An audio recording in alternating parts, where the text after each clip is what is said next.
association laïque pour la mémoire républicaine. Son but essentiel, c'est de mettre en valeur tous les lieux de mémoire de Marseille, de rendre à Marseille son histoire populaire et tous les lieux qui rappellent ces grands principes sur lesquels nos idées sont bâties. Et c'est pour ça qu'elle collabore avec toutes les associations amies, comme je vous dis, par la présentation de la conférence et de l'exposition. Alors, aujourd'hui, on va se ramener il y a 150 ans. Imaginez, vous êtes un Marseillais d'il y a 150 ans, il fait très mauvais, il pleut des cordes, il fait du vent, il fait froid, et pourtant, tout le monde est dehors, enfin presque, beaucoup de monde est dehors. Nous sommes le 7 octobre 1870, et beaucoup de gens se sont portés vers la gare Saint-Charles. La gare Saint-Charles, elle ressemble à ça. Voilà. Elle a encore cet aspect-là. Elle n'a pas été agrandie, elle sera vraiment, le grand hall sera agrandi en 1880, dans les années 1890, 1914, je crois. Et n'empêche que l'esplanade, c'est la même aujourd'hui. Et la façade des arrivées aussi. On attend quelqu'un. La République vient juste d'être rétablie. On est le 7 octobre, elle n'a que 3 jours. Il s'est passé des événements très confus à Marseille. Marseille qui a, vous le verrez dans les panneaux, qui a été très prompte à déclarer la République, parce qu'elle avait une majorité républicaine déjà. Et tout ce beau monde, alors que le train est en retard, attend le premier représentant de cette toute jeune République. Et il y a beaucoup d'effervescence, il y a tous les corps constitués, les comités républicains, voire révolutionnaires, il y a la garde nationale, il y a les municipaux avec leurs écharpes, etc. Et ils attendent, et quand ce représentant va arriver, Alphonse Esquiroz, vont lui faire un triomphe. Et on va lui laisser parler parce qu'il a lui-même raconté un petit peu avant de mourir, il a eu le temps de raconter une partie des événements. Et voici ce qu'il dit quand il sort de la gare. Il est impressionné là-bas. Il ne s'attendait pas à un tel accueil. On me fit monter dans une voiture qui s'achemina lentement vers la préfecture, à travers les flots d'une multitude enthousiaste. Le cortège se composait de la garde civique, dont j'entendais prononcer le nom pour la première fois, de la garde nationale, de la troupe de ligne. Il me manquait une écharpe tricolore. Gaston Crémieux, jeune avocat de Marseille, me passa la sienne. Les rues étaient encombrées de monde, hommes, enfants, femmes, qui battaient des mains. C'était un long cri, vive la République. La large et belle rue de Noailles présentait un spectacle extraordinaire, avec ses grands hôtels dont les fenêtres et les balcons étaient chargés de têtes et qui formaient une sorte d'architecture vivante. Notre voiture fut arrêtée plusieurs fois par les femmes de Mazargues et qui m'offraient d'immenses bouquets aux riches couleurs comme on n'en voit qu'à Marseille ou en Italie. La rue Saint-Ferréol, dans laquelle on s'engagea le cortège, était pavoisée de drapeaux. Donc l'accueil est triomphant. Et on peut se demander, était-ce simplement parce que cet homme représentait la République, même si majoritairement Marseille était déjà républicaine? Eh bien, pour répondre à cette question, pour comprendre le rapport que nous avons mis dans le titre avec la République et la Commune, c'est-à-dire cette insurrection qui va se manifester, qui va s'amorcer 2 mois plus tard, il faut faire un retour, voir ce qu'avait fait cet homme avant, qu'est-ce qu'il représentait pour les Marseillais. Alors, la vie d'Alphonse Esquiroz est tellement riche qu'il a vécu plusieurs vies. On ne pourra pas traiter tous les aspects, de même que son action à Marseille, qu'on va voir aussi tout à l'heure. Mais je me pardonne si je n'aborderai pas certains sujets qui ont été un petit peu déjà abordés hier, pour ceux qui étaient présents. Je vais privilégier ce qui était important pour les Marseillais parce qu'ils le reçoivent. Qu'est-ce qu'ils attendaient? Ils attendent énormément de cet homme, vu son passé. Et nous verrons ensuite ce qu'il a fait.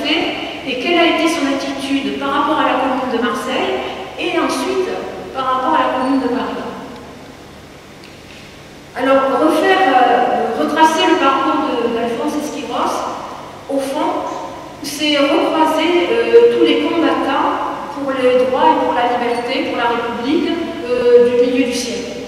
Il les a croisés, il a travaillé avec eux et il a échangé avec eux. Donc, on va voir quelques rencontres qu'il a eues. Mais d'abord, qui était-il? Cet homme qui aimait Marseille, il disait qu'il avait le cœur qui battait quand il arrivait sur la rade de Marseille. Il aimait beaucoup les Marseillais. Eh bien, cet homme était parisien. Et même pas n'importe où, pas dans n'importe quel quartier. Je vous ai mis là une carte qui... Voilà, ça c'est une carte de 1860. Le Paris est déjà un peu transformé, mais dans l'encadré bleu, c'est le périmètre de la vie d'Alphonse Esquiros pendant ses 40 premières années. Ce n'est pas n'importe quel lieu, c'est le lieu du pouvoir. D'abord, c'est le lieu du vieux Paris, le vieux Paris médiéval. Il est né près du canal Saint-Martin, là où j'ai mis une étoile rouge qui éclate, parce que c'est le lieu des barricades. On y reviendra. Mais tout autour de ce quartier, autour de l'île de la Cité, on retrouve tous les lieux de pouvoir. Hein, on est près de la place de la Bastille, on a le Louvre, le palais de la Bourse, le Temple, l'hôtel de ville, le palais du Luxembourg, de Bourbon, et le palais Bourbon, c'était les assemblées. Donc lieu de pouvoir, mais lieu de contestation du pouvoir. Et il va connaître, effectivement, il naît sous Napoléon Ier, donc il naît en 1812, et il va connaître tous les affrontements, toutes les luttes pour la liberté et pour la République. Il est d'une famille bourgeoise. Le père, la famille est un peu désargentée, déclassée, mais il est quand même dans un hôtel, dans le faubourg Saint-Antoine, un faubourg qui est très populaire, très ouvrier. Le père vient d'une famille de négociants prospères, une famille aussi de chirurgiens, et la famille de sa mère était dans la magistrature. Elle est très pieuse, sa mère, elle va l'élever dans la joie politique, elle est très exigeante, à tel point il va lui communiquer qu'il va devenir, il veut devenir prêtre. Il va aller dans une école, la petite étoile jaune que je vous ai mis, à l'île de la Cité, c'est sa première école, c'est une école, c'est un prêtre qui va lui faire son instruction primaire, et ensuite il va rejoindre, puisqu'il veut devenir prêtre, le petit séminaire très réputé déjà de Saint-Nicolas du Chardonnay. Donc une éducation très rigoureuse, mais elle a une particularité, cette école, très exigeante. Alors je vous ai mis la photo de ce à quoi elle ressemblait à l'époque. Le petit séminaire a disparu, ça a été détruit à la fin du siècle, du 19e siècle, mais l'église existe toujours. Et le supérieur de ce séminaire a une particularité qui va beaucoup compter dans sa formation intellectuelle, c'est que c'est un savant, c'est un polytechnicien brillant, et il introduit, c'est une sorte de révolution, je dirais, éducative pour les catholiques traditionnalistes déjà, de Saint-Nicolas du Chardonnay. Il introduit l'étude des sciences. Il n'a pas peur de la rationalité, ce qui dans ce milieu était à l'époque, il faut se replacer dans l'esprit du 19e siècle, qui était déjà assez presque scandaleux. Et il va se révéler un élève très brillant, très passionné d'histoire, il va devenir historien d'ailleurs après, et de littérature, et il est doué. Et d'ailleurs, à 17 ans, il va correspondre, il va faire un petit peu comme Louise Michel d'ailleurs, il va correspondre avec Victor Hugo qui va reconnaître son talent, il va être publié, il va avoir un succès d'estime, et d'emblée, il est admiratif de Napoléon Ier et surtout de la République. Et d'ailleurs, il va consacrer plus tard des ouvrages très réputés sur l'étude de la Révolution française. Et il a 18 ans quand éclate la révolution de 1830. 1830, après la chute de Napoléon Ier, il y a eu un rétablissement de la monarchie et elle est renversée à ce moment-là. Et il y a un espoir de rétablissement de la République. Il est plein d'espoir, il a 18 ans, il Et ces barricades, c'est son quartier, c'est là où j'ai mis l'étoile tout à l'heure. Alors voilà une gravure de la Révolution de 1830 dans sa rue, hein, le faubourg Saint-Antoine. Mais il est très déçu, puisque très rapidement,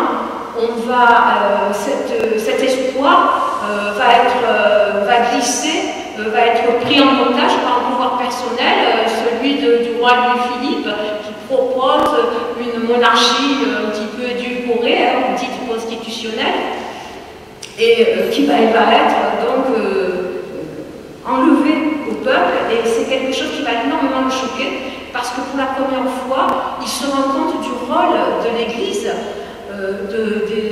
des responsables de l'Église dans l'établissement des pouvoirs personnels. Et il va s'en détourner, il va arrêter, il ne veut plus être prêtre, il reste croyant, il restera toujours croyant, hein, mais il va quitter progressivement cette foi dans laquelle il a été élevé, il va mettre une dizaine d'années dans cette évolution. Mais ce qui est important, c'est qu'il va rejoindre un groupe de littéraires, d'écrivains, il va devenir journaliste, qui sont autour de Victor Hugo. Victor Hugo, c'est le diable à l'époque, hein. C'est le diable républicain qui s'est détaché de la religion, libre penseur, bien sûr. Et ces écrivains vont le former au niveau littéraire, au niveau social, au niveau scientifique, au niveau politique. Alors je vais passer rapidement pour le littéraire, je vais juste vous les montrer. Il vit quasiment avec eux pendant quelques années. Voilà. Donc vous avez là Théophile Gautier, Gérard de Nerval ici, Théophile Gautier en haut, qui sont journalistes, qui sont passionnés, et qui refont la République le soir dans des soirées d'étudiants. Je vous ai mis un peu pour m'amuser, je l'avoue, je vous ai mis le plus âgé, qui n'était pas le plus sage, loin de là, c'est Alexandre Dumas père, républicain lui aussi à cette époque. Alors pourquoi j'ai mis cette photo? Parce qu'il pose là avec sa maîtresse, qui s'appelait Ada Isaac, et cette photo lui a coûté le fauteuil de l'Académie française. Ces messieurs en faisaient autant, mais se cachaient. Ce que n'a pas fait Alexandre Dumas. Plus sérieusement, de plus en plus, il va fréquenter de grands intellectuels, il va quitter ses amis, c'est vraiment des amis de jeunesse, et il va se lier d'amitié, suivre les cours d'intellectuels prestigieux. Alors je vais commencer par Geoffroy de Saint-Hilaire, c'est un grand scientifique, naturaliste, ils sont devenus amis, ils suivent ses cours, toute sa vie il sera intéressé par les sciences, Alphonse Esquivel, au Jardin des Plantes, parce qu'il est très novateur, ce naturaliste, et il a établi une théorie qui va avoir de l'avenir, qui est que son idée majeure, c'est que le milieu transforme le vivant.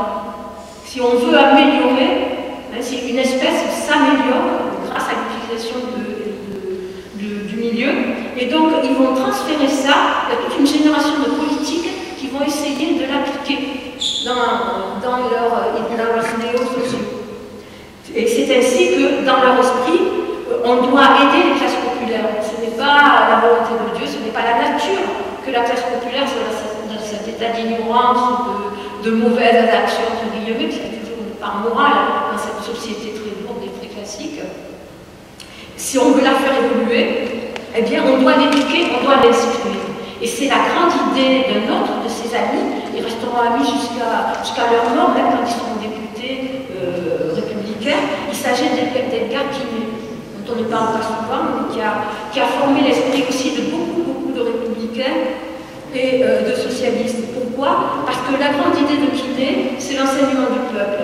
En 1850, il va d'ailleurs écrire un livre qui va inspirer tous ceux qui vont se battre ensuite pour l'école laïque et obligatoire. Et cette idée donc, pardon, je vous ai mis l'autre. Voilà. Et donc, quelqu'un de très important qui va nous suivre.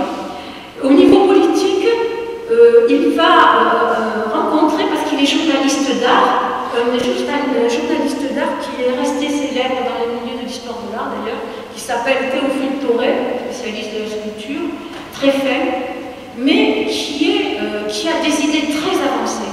On reprendra plus tard à ces journaux, je vous montrerai le titre des journaux qu'il va créer en 1848. Important pour lui et qui va le faire progresser sur les questions sociales. Et enfin, le premier déclencheur vers son souci d'une république populaire, vraiment, qui m'a vraiment influencé, c'est Félicité de Lamennais. C'était un prêtre breton qui estimait, et qui s'est battu pour ça, que sur deux choses. Il disait que la liberté de conscience était indispensable, que l'Église devait l'admettre. Et la deuxième grande idée, c'est que l'Église avait une responsabilité envers le peuple. Elle ne pouvait pas laisser socialement le peuple dans cet état où ne s'occupait que de religion. Et il avait écrit un livre d'ailleurs, qui s'appelait Le Livre du Peuple, en 1837, et qui lui a valu d'ailleurs l'excommunication. Il mourra excommunié. Hein. Alors ce qui est assez curieux, c'est que non seulement il mourra excommunié, mais une bonne partie de ses idées vont être reprises par l'Église catholique quand elle va voir que la République est installée. Elle va établir une sorte de contre-attaque et former ce qu'on appelle, et qui existe toujours, qui est toujours améliorée, la doctrine sociale de l'Église. Ce sont à 70% les idées de Lamennais au départ. Et donc, Esquirros s'est indigné, et il est tellement indigné qu'il va écrire un livre, lui aussi, pour défendre Lamennais. Et il va aller encore plus loin que lui, il va écrire un livre qui s'appelle L'Évangile du peuple. Vous voyez, le peuple, déjà, et pour toujours, sera aussi. Et il va rejoindre, lui aussi, Lamennais en prison. Parce que, à cette époque-là, la prison politique, c'est Sainte-Pélagie, elle n'existe plus, elle était détruite. Et c'était une prison dans laquelle on mettait non seulement les prisonniers politiques, mais on les mélangeait au col blanc, c'est-à-dire à tous les voleurs et sans effraction, ceux qui avaient fait des malversations d'argent, etc. Et pour l'humilier, on l'a mis dans la cour, là, c'est pour ça que je vous ai mis la cour de Sainte-Pélagie. Il s'est retrouvé avec tous ces gens, lui, qui étaient d'une honnêteté absolue. Et il en a beaucoup souffert. Victor Hugo voulait le libérer, parce qu'il avait quand même des appuis, mais il disait qu'il ne voulait pas sortir si on ne libérait pas tous les autres. Donc il a fait sa peine, il a fait 8 mois, plus un mois de plus, parce qu'il a eu une amende effroyable qu'il n'avait pas les moyens de payer. Et finalement, ses amis ont acheté ses livres, et avec la somme, il a fini par sortir. Mais quand il sort, c'est décidé, il va se lancer dans la lutte politique. Il va rejoindre les plus radicaux au sens propre, les plus avancés, et voici ses nouveaux compagnons de lutte. Alors ici c'est Raspail, Jean-François Raspail, qui était du Midi, lui aussi c'était un chimiste, qui était d'une grande bonté, c'était des caractères un petit peu semblables d'ailleurs, et qui prendra 2 ans plus tard pour avoir défendu les communards en Raspail. Et bien, et qui sera député des Bouches-du-Rhône. Et lui, son souci, c'était mettre à la portée du peuple la médecine. Il va créer des almanachs, il va créer un livre qui s'appelle Les médecins du pauvre, qui aura un énorme succès et que les gens nous achèteront. C'était des médecines, on va dire, naturelles, et qui essayait d'instruire lui aussi à son niveau, dans son domaine de compétence, le peuple. Ensuite, il a aussi comme ami Félix Piat, le Marseillais, et Félix Piat qui, lui, va l'initier au droit du travail. Hein, c'est avec Blanc et les autres, c'est le droit au travail des classes populaires qui sont livrées sans droit. À Paris, la classe ouvrière commence à se développer. Et la grande rencontre, c'est Auguste Blanqui. C'est le plus radical. Alors, Auguste Blanqui, c'est quelqu'un qui est fils déjà de révolutionnaires, de la Révolution française. Donc lui, il faut faire la révolution. Il faut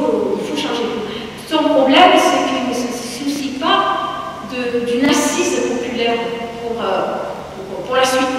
Ce qui fait que toute sa vie, il a fait, je vais évidemment, je caricature un peu, mais le temps me manque, hein, mais il a fomenté des complots pour pouvoir faire cette révolution avec des amis. Il s'est toujours trouvé en prison, je ne sais pas combien d'années il a passé, le plus grande partie de sa vie, on l'appelait l'enfermé à cause de ça. Et d'ailleurs, au moment de la commune, comme il s'est révolté, il était aussi en prison. Il n'a pas participé directement, parce qu'il était encore une fois en prison. Donc voilà, il se lance avec eux, il va fréquenter les clubs. Alors à cette époque-là, donc on arrive en 1847, c'est un charmant jeune homme. Il est faible et timide, hein. C'est pas quelqu'un de déluré, c'est quelqu'un de très fidèle, en amitié, en amour d'ailleurs. Et il va rencontrer une institutrice qui va lui apporter beaucoup sur le moment, parce qu'elle aussi, toute sa vie, va rester une vraie républicaine et une socialiste, hein, qu'on va retrouver auprès de Louise Michel, d'ailleurs, qui s'appelle Adèle, et ils vont se marier, mais ils ne vont pas s'entendre. Adèle Esquirotte, qui gardera son nom, avait un caractère fantasque, elle s'était mise un peu à boire aussi. Il s'est passé des choses qu'on ne connaît pas, mais en tout cas, ils vont rester quand même ensemble, même s'ils vont travailler, ils vont écrire quand même ensemble, et au niveau politique, ils vont très bien s'entendre. Alors, éclate à ce moment la révolution de 48. Je suis un peu lente, mais si on ne comprend pas ça, on ne comprend pas pourquoi Marseille attendait beaucoup de cet homme-là.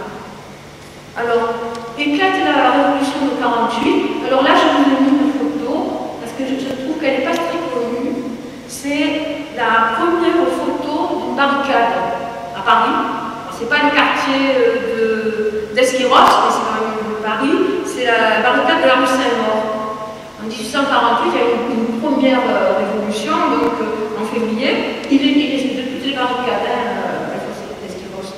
Mais ensuite, on va ouvrir des ateliers nationaux pour donner du travail à ces chômeurs, c'est une crise économique.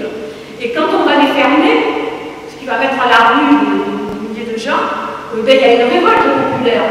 Et il va s'élever beaucoup de barricades. En 1830, déjà, c'est la forme de contestation à ce moment-là la plus répandue. Alors, en 1830, il y a eu jusqu'à 4000 barricades dans Paris. Hein. Donc là, on les trouve au musée d'Orsay. Alors c'est la rue Saint-Maur. Avant, au moment, parce que le peuple va aller dans la rue en juin, on appelle ça le journée de juin, ce sont les ouvriers hein, qui sont là. Cette rue Saint-Maur, avant l'attaque et après l'attaque. Alors qui va l'attaquer là aussi c'est assez sardois entre guillemets. Il s'agit du général Lavoisière, c'est-à-dire celui qui a combattu en Algérie. Hein, c'était l'armée coloniale qui sur les ouvriers. Et d'ailleurs, à Londres, on m'a appelé Boucher-Chien. Alors pourquoi c'est pathétique ces gens? Pourquoi sont-ils si acharnés? Parce que le mot république, qu'est-ce que ça veut dire pour eux? Eh bien, je vous ai parlé de Thoré. Thoré, c'est une époque fabuleuse, hein, l'époque de 48 à 51, où il y a plein d'expériences. Il y a une vue des clubs, des associations, des journaux qui naissent et qui meurent, qui sont combattus, puisque cette république va devenir très conservatrice très rapidement. Et Thoré va créer un journal qui s'appelle La Vraie République, qui va être accabé de dettes, interdit. Il va leur refaire un autre, si c'est ce que je vous montre, parce que je n'ai pas trouvé le premier. Et ça s'appelle le Journal de la Vraie République. Mais de toute façon, il a remis ce qu'il a mis dans le premier journal. Et vous voyez, en dessous le titre, il y a la phrase qui est répétée à chaque numéro. Sans révolution sociale, il n'y a pas de vraie République. Et c'est ça pour eux, la République. Et je vous ai dit qu'il y a une vie d'association extraordinaire. Et bien, il faut se présenter aux élections. Il va y avoir des candidats aux élections, des candidats des associations. Alphonse Esquiroche va s'intéresser à ceux qui n'ont pas de droit. Il va s'intéresser aux sourds-muets. J'ai eu la surprise, en travaillant sur lui, de retrouver dans les associations de sourds-muets actuelles le texte d'Esquiroche à leur banquet en 1847, intégral. Ils l'ont gardé, parce que c'était un des premiers qui les a défendus au niveau politique. Il va s'intéresser aussi aux femmes, d'ailleurs Adèle est à la pointe du combat. Hein. Et il va soutenir les clubs des femmes notamment d'une qui s'appelle Eugénie Boyer, qui a créé un club des femmes. Alors, elle avait créé une médaille. Hein, ce club, pendant des années, s'est réuni. Et elle rappelait leur manque de droit politique. Hein, c'est le droit politique qu'elle réclame déjà. Elles disent, vous voyez ce que dit ce qui est inscrit sur cette pièce, les pauvres femmes n'ont donc pas d'âme ni capacité politique. Le concile de Macron les exclut du paradis. Notre République leur interdit les clubs. Elles n'avaient même pas le droit de faire des clubs, de parler dans les clubs. Alors les clubs avancés, comme les blanquistes, les admettaient. Et Alphonse Esquiros va animer le club blanquiste de Paris, pendant que Blanquet est à la prison. Encore une fois. Et vous savez, je vous ai mis cette photo parce qu'il est écrit écrivain socialiste. Déjà, vous voyez. Donc, il va se présenter donc, au nom des associations. Je ne sais pas si je vous ai... Voilà, il va se présenter aux élections avec Victor Hugo. Vous voyez, Victor Hugo sur l'affiche, parce que ça arrive à lui. Victor Hugo et Alphonse Esquiros. Là, c'est l'association des écrivains qui porte des candidats. À part Victor Hugo, par un moment donné, il faut dire. Et il va collaborer à des journaux d'éducation populaire. Alors, je vous en ai mis un, là, le bien-être. Et j'ai entouré, parce que vous ne pourrez pas le lire, j'ai entouré la signature, hein, qui s'engage à écrire. Et c'est un journal qui vaut un sou et qui vaut 6 francs par an. Enfin, il dit que c'est que le coût il est coûtant, le prix du papier, le prix de l'encre, pour que tous puissent l'acquérir. Et il va finir quand même, le candidat était sur les barricades, il a dû s'exiler en Angleterre, il revient, il va être appelé à Marseille, il va diriger le journal, un journal hein, qui s'appelait Le Peuple. Il va défendre les instituteurs laïcs et il va être élu à des élections partielles en Saône-et-Loire. Il participera dans les travaux de l'Assemblée. Et je vous ai mis son intervention en 1850 parce que ça rappelle quelque chose de notre époque. Il s'élève contre les lois d'urgence qu'on avait mises suite aux journées de juin et qu'on veut proroger, et qu'on va proroger. Et je ne sais pas si vous arrivez à lire, mais son intervention est l'objet de rire. On se moque de lui. Quand il dit que c'est un danger de limiter le droit de réunion et le droit d'éducation, l'extension des journaux. Pourquoi? Parce que c'est le seul moyen que le peuple a pour s'éduquer, pour s'instruire, pour s'informer. Et ça me fait rire les députés de l'époque. Donc, de toute façon, il va y avoir le coup d'État. Et là, il va se retrouver de nouveau sur les barricades. Pas n'importe laquelle des barricades. Le 3 décembre, il va se retrouver sur la barricade de son quartier, la barricade du Faubourg Saint-Antoine, et avec ses collègues, les quelques collègues qui sont vraiment républicains, socialistes aussi d'ailleurs, et qui veulent sauver la République. Ils veulent que les ouvriers du quartier bougent, mais ils ne bougeront pas. Ils ne les aideront pas, et cette barricade va être chargée, et il va y avoir des morts. On va croire pendant plusieurs jours qu'Esquiros est mort. Il ne l'est pas, mais un de ses meilleurs amis, lui, est mort. Alors je vous en parle parce qu'il est complètement oublié, mais c'est un grand combattant de la liberté lui aussi. Il s'appelait Alphonse Baudin. C'était un médecin, un jeune médecin de 40 ans. Mais à Marseille, il va être une célébrité. On va vouloir lui faire un monument, lui aussi. Mais comme d'habitude, les autorités municipales n'accepteront jamais. On va lui rendre une certaine justice, puisque en 1899, quand la République sera quand même installée, elle va le mettre au Panthéon. C'est Baudin qui repose aujourd'hui au Panthéon, mais il est oublié, c'est un peu injuste, parce que voilà un autre, mais il n'est pas les seuls. Hein. Il y a tout un plan d'histoire comme ça, des personnes formidables qui encourageraient dans les combats, mais qu'on ne connaît pas parce qu'on ne les a pas appris ni à l'école, ni même d'ailleurs dans les universités. Alors pour Esquiros, il il s'enfuit de nouveau, et là, c'est un exil de 17 ans à Londres.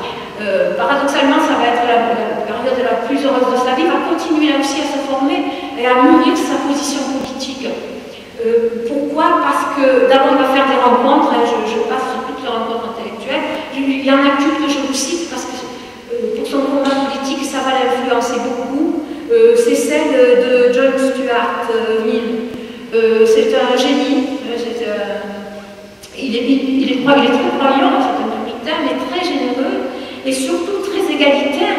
Et il affirme dans cette Angleterre qui déjà, alors elle est déjà industrialisée et la classe ouvrière est déjà dans un état épouvantable, hein, il affirme que le progrès de toute façon ne sera pas tenable s'il n'est pas partagé avec les plus pauvres. Il ne peut pas profiter qu'aux riches. Et c'est ce qu'il a appelé l'utilitarisme. Une juste redistribution des richesses est indispensable et les femmes doivent avoir leur place dans ce système. Et j'ai mis sa femme à côté, Harriet, pourquoi? Parce qu'il a eu l'audace, et en Angleterre ça ne se faisait pas encore, d'associer sa femme à tous ses travaux intellectuels. Et sa femme et sa fille d'ailleurs plus tard. Donc il était lui aussi très avancé dans ses idées. Ils se sont beaucoup fréquentés et Esquiros a mûri. Il a mûri parce qu'il a vécu finalement ces révolutions, il a payé de sa chair, il est traumatisé parce que ses copains sont morts sur les barricades et il a réfléchi sur l'utilité de l'insurrection. À quel moment, puisqu'il a été blanquiste, à quel moment faut-il se révolter? Et il en a conclu que tant qu'il n'y avait pas une base populaire, ça n'était pas possible. Et que cette base se rappelle, cette barricade, qui est à la fois le rang célèbre, mais qu'il a quand même sans cette aide populaire, on ne peut pas avancer au-delà de la révolte armée. Donc, c'est quelque chose qui doit prendre du temps. Et pour que ça marche, il faut une éducation populaire. On n'est plus dans le temps de l'attaque, on est dans le temps de la formation. Et donc, finalement, il va élaborer, sans le dire, une position qui fait penser à Marx, parce que Marx, dans son analyse, dira bien qu'il faut l'appui, c'est ce qui a manqué pour la commune, hein, donc une base populaire, mais il aura la vision de Louise Michel, il faut former d'abord. Il faut former cette masse pour qu'elle puisse d'elle-même, un peu comme le 4 septembre, quand c'est la foule qui a envahi les assemblées, et qu'il n'y a pas eu à ce moment-là de mort, hein, c'est une poussée presque pacifique, même si ça ne se passe pas vraiment comme ça, mais on a besoin de cette base. Et que les combats ne pouvaient se faire que sur le temps. Et que si on ne les avait pas, ça ne pouvait pas marcher. Et ça, il ne faut pas l'oublier parce que c'est la clé pour comprendre comment il va considérer les communes qui vont se manifester après. Et donc, c'est ce héros des barricades que Marseille attend. Une partie, en tout cas, et qu'une autre partie craigne. Marseille qui est au bord de la guerre civile. Alors, il est envoyé par Gambetta pour ramener la paix, puisqu'il y a eu le jour le 4 septembre, enfin dans la nuit, le 4 et le 5, il y a eu un mort, il y en a eu même deux. Il s'agissait d'un policier à cheval qui avait commencé à les fouetter sur la place de la République. Contrairement à ce que j'ai pu entendre par-ci par-là, certains pensent que l'Empire qui s'était libéralisé était plus aimable, plus tolérant. Pas du tout. Il y avait des espions, si j'ose dire, même s'ils ne se cachaient pas, dans toutes les assemblées qui faisaient des rapports, mais ils n'étaient pas là parce qu'ils permettaient, ils étaient là pour rendre compte au préfet de police. Hein. Et on les a, aux archives, on les retrouve, ces fameux rapports. Donc la priorité, il y en a trois, et il s'y tiendra, c'est que le sang ne coule pas. Ça, il a compris ça de l'expérience qu'on vient de voir. Il faut qu'il organise la défense du pays, grande priorité. Il y a une vraie peur à Marseille que les Prussiens, puisque l'armée est défaillante, les autorités de Paris, même les autorités du gouvernement provisoire un peu plus tard, n'arrivent pas, sont incapables de contenir l'avancée prussienne. On a très peur que ce soit à Marseille. D'ailleurs, on voit des Prussiens partout. À Marseille, vous lisez les journaux de l'époque, c'est dramatique. Et ça explique un peu les débordements d'ailleurs.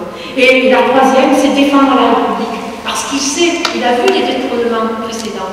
Et il veut à la fois l'asseoir par des décisions qui vont faire qu'elle va être stable et qui va en tenir compte des classes populaires, mais en même temps ne pas faire n'importe quoi pour ne pas provoquer de nouveaux combats qu'on ne serait pas en état de gagner.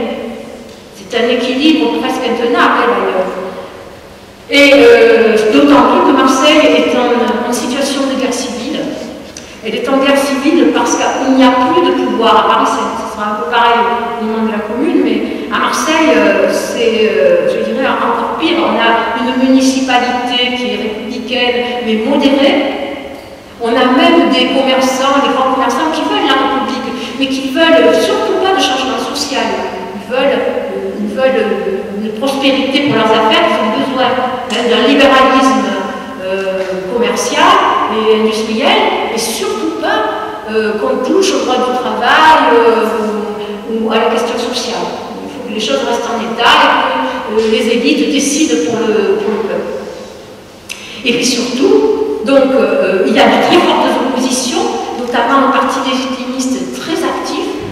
Le parti légitimiste, c'est une partie des royalistes. Il y a deux partis royalistes à Marseille. D'ailleurs, l'évêché n'a pas tout de suite tout à fait la même position politique que les jésuites, mais tous les deux sont très actifs. Ils ont soutenu à différents moments les puissants de l'Empire, les candidats de l'Empire. Et il va avoir la magistrature est tenue par des gens fidèles à l'empereur à Marseille. Elle a été extraite. La répression pendant les années précédentes a été très dure à Marseille. Il suffisait de chanter après boire la Marseillaise, de dire vive la République, on se retrouvait en prison, et voire battu, voire pire. Voilà. Donc à Marseille, il y a un contentieux envers ces autorités qui ont été très dures. Et il n'a aucun moyen. Il n'y a plus de police. Il n'a personne. Il a trouvé, il l'a dit tout à l'heure dans la description, que cette garde de volontaires, qu'on appelle la garde civique, qui s'est constituée avant qu'il arrive pour préserver la préfecture des pillages. Et d'ailleurs, vous avez vu, la préfecture n'a pas été touchée. Une des particularités des communes à Marseille, c'est qu'elles n'ont pas détruit de destruction, sont venues ensuite quand on a bombardé la préfecture. Donc, ces trois objectifs qu'il a, on va regarder un petit peu qu'est-ce qu'il a pu faire, parce qu'il a eu peu de temps pour les tenir. Au niveau de ne pas verser le sang, c'est ce qu'il fera. Tout se passera sans qu'il n'y ait pas ni un otage, ni un exécuté sous Esquiros. Quand il y aura des débordements, on fera des arrestations arbitraires, on ramènera les gens, il les emprisonne un peu, puis il les libère, il les fait partir en général. Ça se passe à peu près comme ça. Mais il n'y aura pas de mort. Il va organiser la défense. Alors, contrairement à l'idée répandue, et là aussi on ne comprend pas la commune, en tout cas la commune de Marseille, si on ne comprend pas ce qu'étaient les forces armées à l'époque. C'est très difficile de se faire une idée. Alors je vais en parler aussi très rapidement, mais on a besoin de savoir ça pour comprendre la suite. En fait, il y a une armée de métier qui se fait sous l'Empire par une sorte de loterie, si vous voulez. On appelle un tirage au sort. Les riches vont payer les pauvres qui partent à leur place, et quand ils partent, et les pauvres ils partent à l'armée, ils sont obligés. Et n'empêche que ça dure 7 ans. Ils ont une vraie formation militaire. Et ça remet en place, quand on va voir la commune, que ce soit la commune de Marseille ou la commune de Paris, la différence de qualité de combat entre les communards et puis ceux qui sont de l'armée de métier. Quand vous entendez que c'est l'armée de métier qui attaque, c'est des gens qui ont une vraie expérience militaire, de discipline, de tactique et de maniement des armes. Donc ça, c'est l'armée de métier qui va être utilisée contre les communards. Mais à côté de cela, on a réactivé sous l'Empire, au début de la guerre, ce qu'on appelle la garde nationale.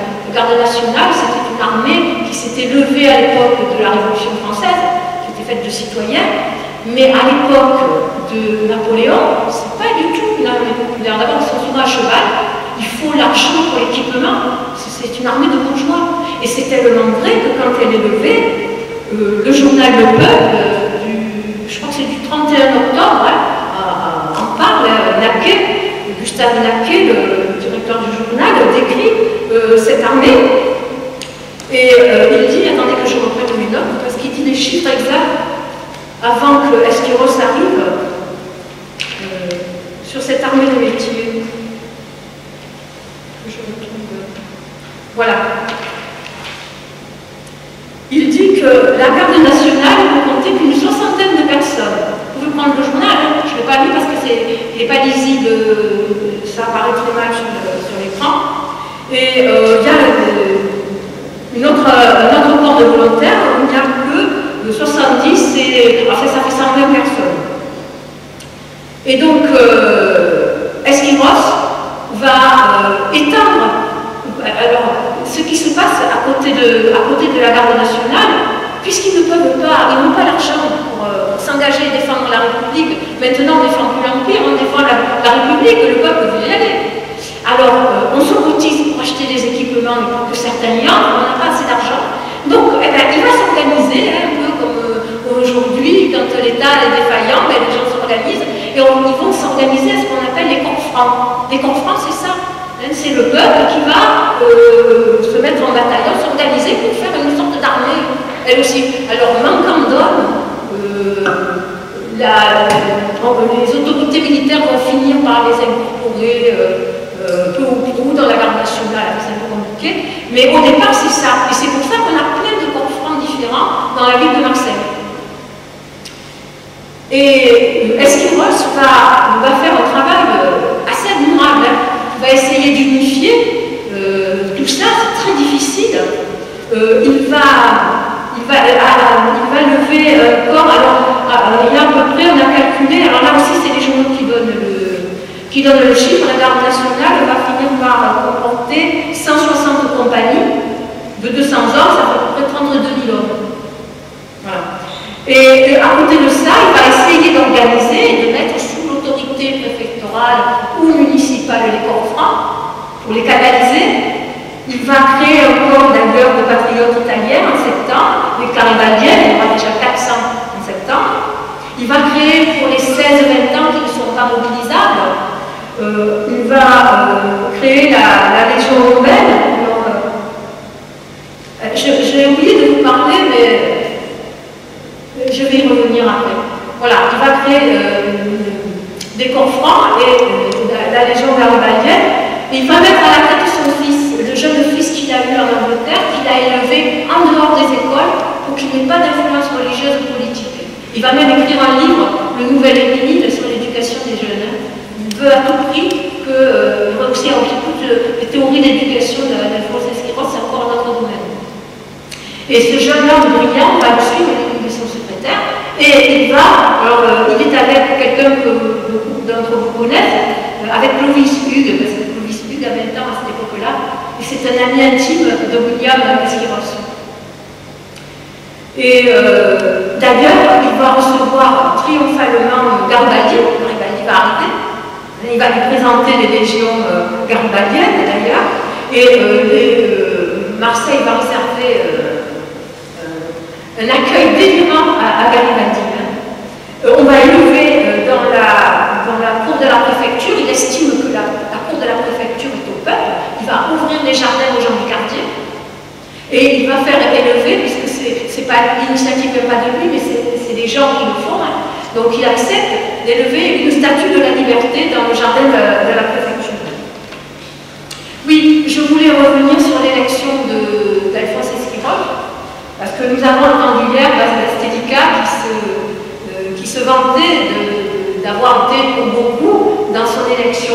C'est les souvenirs d'un personnage savoureux, sur lequel d'ailleurs Robert Rossi a fait une thèse savoureuse, elle aussi, je la recommande. Elle est publiée, qui était très jeune, il avait 16 ans, quand la candidature arrive d'Esquiros, je viens de vous dire qu'il avait été élu un peu avant la Révolution, au corps législatif, et il y avait eu une sorte d'union de la gauche entre les républicains, je simplifie au maximum, et on a présenté deux des deux, vu l'image qu'avait Esquiros. Et Taksim, de façon assez plaisante, explique qu'il ne voulait pas voter pour Gambetta, c'était un loup pour lui, hein, il était trop pâle. Et il dit qu'en revenant du collège, il dit: je parcourais les rues de mon quartier et je mettais des bulletins d'Esquiros dans les boîtes aux lettres de toutes les maisons. Voilà, il secondait de toutes ses forces le comité d'Esquiros. C'est comme ça qu'il a été élu. Bien. Au niveau, donc ça c'est pour l'armée, alors je n'oublie pas tout ce qu'il a fait, il va faire une revue pour essayer d'unifier toutes ses forces et les rendre utiles à la politique, et il va créer un jour de congé pour les ouvriers. Il dit que les ouvriers doivent assister, doivent eux aussi connaître, être là ce jour-là. Ils ont fait un jour férié pour la revue de la garde nationale. Voilà. Mais il va aussi s'occuper des questions sociales. Alors les questions sociales, ça va. Alors je vous ai mis des articles de journaux parce qu'il faut savoir qu'à l'époque, il y a deux moyens pour le peuple. Il y a les journaux quand il a les moyens de les acheter, mais ça, ils passaient de même en même de toute façon. On les attendait, on les achetait dans les ateliers, on achetait des journaux pour 11 personnes. Et surtout, il y a des affiches, mais on les a pas, elles ont été détruites. Mais on placardait au centre-ville des affiches et les gens se réunissaient autour des affiches. Et c'est comme ça que les télégrammes qui arrivaient de Paris, etc., étaient toujours mis comme ça, avec des affiches. Donc, comme ils ont été reproduits, je vous en ai mis quelques-uns là.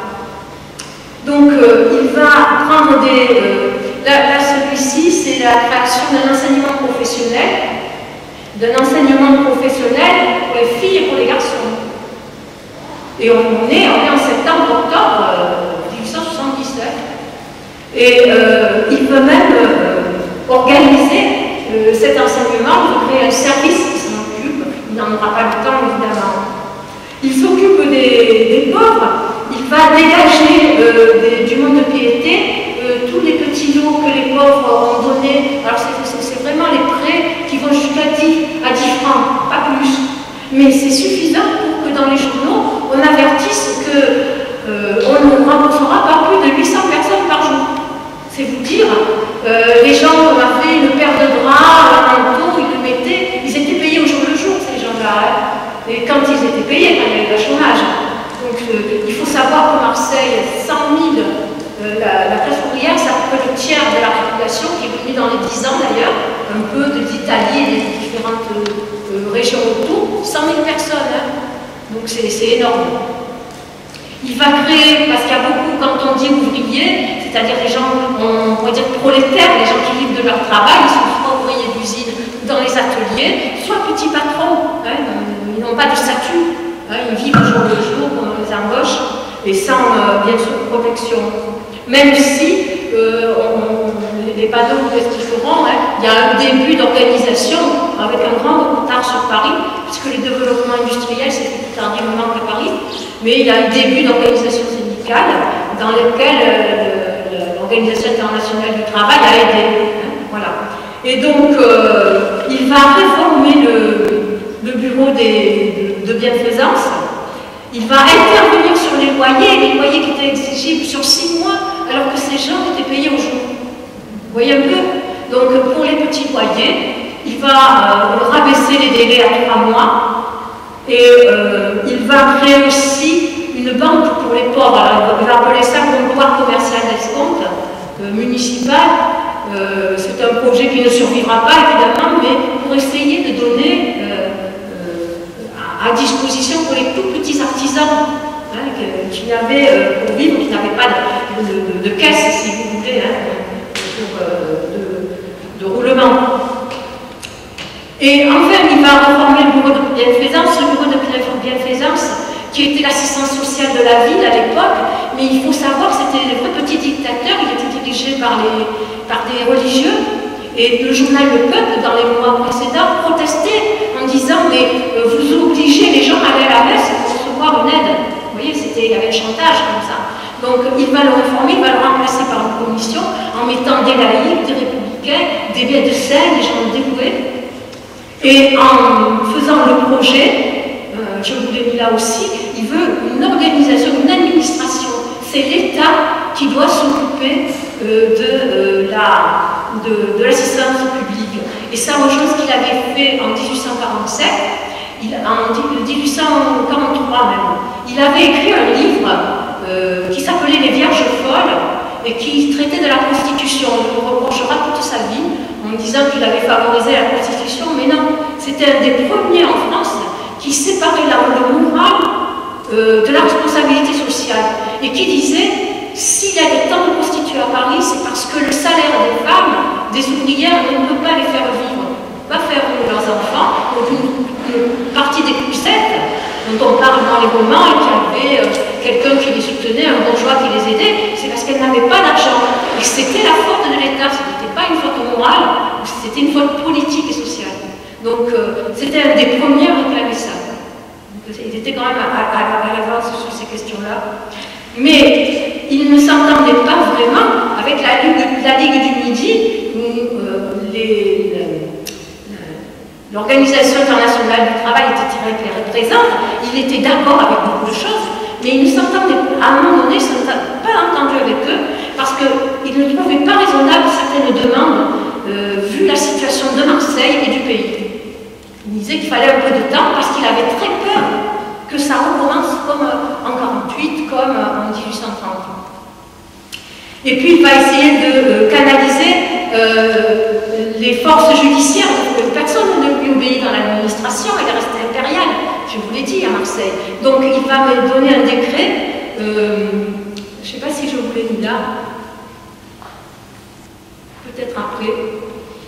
Voilà, il va révoquer les magistrats qui avaient prêté serment à l'empereur parce que leur jugement était reçu comme une provocation par les Marseillais. Ils continuaient à appliquer la justice de l'Empire, comme avant.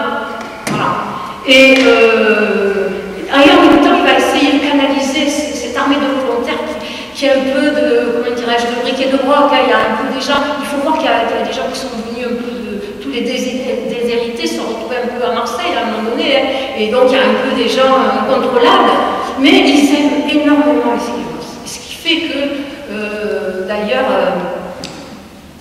Robert aussi a très bien décrit leurs initiatives rocambolesques, qui fait qu'ils font des arrestations un peu folles dans les villes avoisinantes, mais chaque fois ils ont, c'est un peu comme un petit chien qui ramène à son maître, ils ramènent à Esquirros qui calme le jeu et qui comme leurs excès. Il va quand même les mettre dehors à un moment donné de la préfecture. Il va les faire installer à la place de l'armée régulière. Dans les postes des rues avoisinantes, il va essayer de les fondre dans la garde nationale. C'était en train d'être fait à un moment donné, mais c'est là qu'on arrive à la commune à ce qui va provoquer la commune de novembre, c'est qu'il va être obligé de prendre des arrêtés contre les jésuites, parce que le journal de leur parti, du parti légitimistes, avait publié manifeste du comte de Chambord, qui était reçu à Marseille comme une grosse provocation, parce que ce parti avait vraiment œuvré, la mission de France, qui existe toujours, et qui était très riche et très puissante, avait vraiment œuvré pour le maintien du pouvoir clérical dans l'Empire. Et donc, cet article fait que la foule envahit le journal, et pour éviter le cache-tout, même la mission de France d'ailleurs, et du coup pour éviter les débordements, il les arrête et il les expulse du département. Gambetta ne comprend pas la situation, il le comprendra après. Mais sur le moment, il ne comprend pas, il a très peur de la Ligue du Midi, on augmente le danger de l'international à ce moment-là. Et c'est un grand fantasme. Donc du coup, il veut que Esquirros parte. Et Esquirros va présenter sa démission, mais le problème c'est que les conseillers ne veulent pas, ils veulent le garder. Ils ont compris que l'espoir d'évolution, c'est avec cet homme-là. S'ils ont quelqu'un d'autre, ça ne va pas se passer, le peuple ne va pas avoir autant de mesures favorables. Je suis passée sur la création du droit du travail, enfin pour le droit du travail, sur une législation dans les heures de travail pour les employés des docks, la création d'un bureau de plainte pour les ouvriers. Peut-être qu'il est passé, mais je ne l'ai pas vu. Non. Donc je ne l'ai peut-être pas mis dans celui-là. J'ai dû changer parce que c'était pas le même format et j'ai dû oublier une ou deux diapos. Donc en tout cas, il a créé un bureau qui devait défendre les droits des ouvriers. Là aussi, c'était tout à fait novateur. Et donc, il va, et à ce moment-là, le 31 octobre, arrive la nouvelle de la défaite de Metz, qui bouleverse la France, Paris aussi. Hein. Il y a une insurrection, il y a encore les blanquistes d'ailleurs, qui se font arrêter. Parce que tout le monde a peur, même à Marseille. Hein. On se dit, ça y est, on est plus protégé, etc. On va réclamer des armes.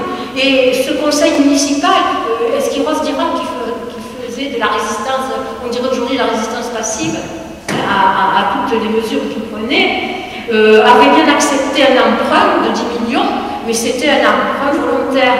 Et le Carcassonne, le député municipal, socialiste, va ce jour-là à dire au conseil non. Maintenant on fait un emprunt, mais on fait un emprunt sur les riches. Automatiquement, là, le conseil va refuser, et du coup, comme la foule est dehors, etc., il en informe, et je vous passe sur les péripéties, mais la foule va envahir la préfecture et va créer une commune, puisqu'il y a défaillance du conseil municipal. Alors, bien sûr, c'est l'étincelle. Hein. Donc, il y a trois niveaux de la cause de cette commune. Hein. La cause profonde, c'est le départ d'Esquiros qu'on ne veut pas. Il y avait déjà quelqu'un qui était venu le 18 octobre le remplacer, Dufresne. Ça s'appelle Dufresne. Il est très logique, Dufresne. Il écrit à Gambetta, on ne peut pas le remplacer. Il va y avoir une guerre civile. Et il refuse, il repart. Mais Gambetta tient à ce qu'Esquiros parte. Et donc, la population est inquiète. Esquiros, à plusieurs reprises, est obligé de se montrer pour dire « Mais non, je suis toujours là ». Il se met au balcon pour qu'on le voit. Et donc, il y a cette cause-là, l'étincelle de la défaite, et puis ce refus de la municipalité de mettre en œuvre la défense du pays, et puis aussi la justice sociale, parce que c'est ça qu'il y a derrière. Donc, du coup, une commune est vraiment organisée, c'est la seule commune déclarée. Hein. Voilà, elle est signée, hein. Il y a même les membres de la commune, elle ne va pas durer. Elle ne va pas durer parce que le nouveau préfet désigné, Adolphe Jean, qui est un vrai républicain lui aussi, eh bien, va utiliser très habilement les événements. On va lui demander de laisser place à Esquiros, il refuse. Alors on va lui demander de prendre Esquiros avec lui, au moins. Il refuse aussi. Et là, quelqu'un qui est énervé lui tire dessus. Mais il ne fait que l'effleurer, hein. Il n'est même pas habité, il n'a même pas, on n'est pas sûr même qu'il ait beaucoup saigné. Mais il est très habile, il va utiliser cette blessure parce que tout le monde est consterné. Il y a pas, le sang n'a pas coulé jusqu'ici. Hein. Et du coup, il va prendre les choses à main. Et comme il est républicain, il va avoir l'habileté de ne condamner personne. Il va comprendre. Esquiros lui explique lui aussi la situation. Il va rester Esquiros. Mais par contre, il va refuser de prendre la tête pour rappeler son point de vue. On n'est pas prêt, ça va finir dans un bain de sang, c'est pas la peine. Donc, il ne veut surtout pas. Donc, et puis, ces journées vont se doubler d'un drame affreux pour lui, vraiment atroce. C'est que ce fils unique qu'il a élevé lui-même, et qui avait beaucoup de qualités, qui était très aimé, est en train de mourir, sans doute de la fièvre typhoïde, et dans une chambre de la préfecture. On a 2 témoins qui ont rendu compte de cela. Et il va aider le préfet Jean dans l'ombre à s'installer. Et on va dire pourquoi il était si effacé, justement. Alors, on a 2 témoins que vous connaissez, dont j'ai déjà parlé, et une deuxième, qui est un peu moins connue, et que je vais un petit peu citer pour donner notre vision de ces événements.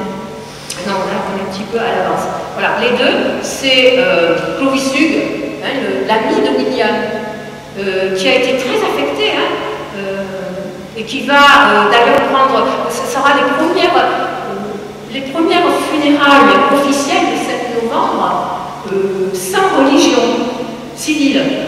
Parce qu'il avait des fonctions, il était secrétaire à la préfecture, donc on lui accorde des des funérailles officielles, avec un vrai cortège, des chevaux, etc., etc. Et qui va mener ce cortège? Clovis Hugues, avec la jeune légion urbaine qu'il avait créée avec William. Et puis, alors, ces articles sont connus, il en a parlé à plusieurs reprises, mais une qui est moins connue, c'est Louise Collet. Louise Collet, c'est une combattante de la République depuis très longtemps, de la République sociale, puisque elle aussi, depuis 1848. Et elle a connu Adèle, elle connaît bien Louise Michel, et c'est vrai que les femmes de Paris en sont à un niveau d'émancipation à cette époque-là et d'expression qui n'est pas celle des Marseillaises, mais alors pas du tout. On a cherché des femmes qui ont participé à la commune, il y en aura à Marseille, mais c'est vraiment dans le soutien de leur mari. Il y a bien cette gardienne qui gardait avec son mari, qui a été prise les armes à la main dans la cour de la Banque de France, à la place étrangère, qui s'est trouvée, c'est peut-être elle, je n'ai pas vérifié, qui se trouvait prisonnière du château d'If, etc. Mais c'est des exceptions. Et elle a décrit, elle était là, elle est venue faire des conférences au mois d'octobre. Et elle va assister, c'est une amie personnelle, elle va assister à l'agonie de William. Elle va le veiller pendant qu'Espérance part. Lui, on est dans les journées de novembre, de fin octobre et pardon, novembre. Donc, lui part régler les problèmes à la préfecture, dans les salons, et elle est dans la chambre en train de veiller William, qui meurt, et elle est catastrophée. Et voici ce qu'elle dit.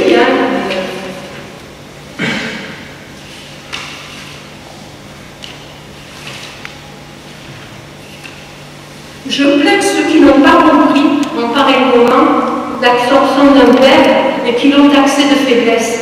Y eut-il faiblesse dans aucun des actes de ce sincère républicain? Ne montra-t-il pas plutôt sa fermeté, sa clairvoyance en rendant les deux décrets qui amenèrent sa révocation? Il pressentait ce que deviendrait la République entre les mains des clergés de la réaction. Les électeurs de Marseille ne se sont pas trompés sur le compte de cet homme intègre. En le réalisant depuis député sans discontinuer jusqu'à ce jour. Elle écrit ça en 1873. Alors elle a créé, c'est une femme très active à Paris, qui avait créé le comité des vigilances citoyennes avec Louise Michel. En novembre, elle s'adresse, elle fait un manifeste avec elle en novembre, et ce manifeste est signé la présidente Louise Michel, la vice-présidente Louise Collet. Donc il y a des choses qui sont faites par les femmes où elles réclament des réquisitions pour les loyers, elles réclament une organisation pour l'aide sociale, pour les enfants, etc. Beaucoup de choses. Mais à Marseille, c'est pas possible. Elle vient juste faire quelques conférences et elle va être injuriée. Les journaux de la Gazette du Midi, le journal qui avait interdit Esquiros, va carrément traiter les femmes qui assistent à ces conférences comme des prostituées, quasiment. Et d'ailleurs, le journal Le Peuple va violemment protester. Il parlait de nos filles, il parlait de nos femmes. Et elles sont aussi convenables, autant que les vôtres. Il y a une violence dans les échanges. Vous voyez le statut de la femme à Marseille, pas tout à fait le même encore. À Paris, il n'y a pas égal à celui des hommes. Mais là, à Marseille, il y avait encore beaucoup à faire. Et pourtant, je vais vous dire juste un mot et je termine. Je terminerai sur la position d'Espérance par rapport aux communes. Voici ce qu'elle dit quand elle a fait ses conférences et où elle était insultée. Les femmes aussi étaient insultées, c'est les femmes du peuple qui sont venues l'écouter quand même. Et où est-ce qu'elle dit? Elle était très touchée de leur attitude.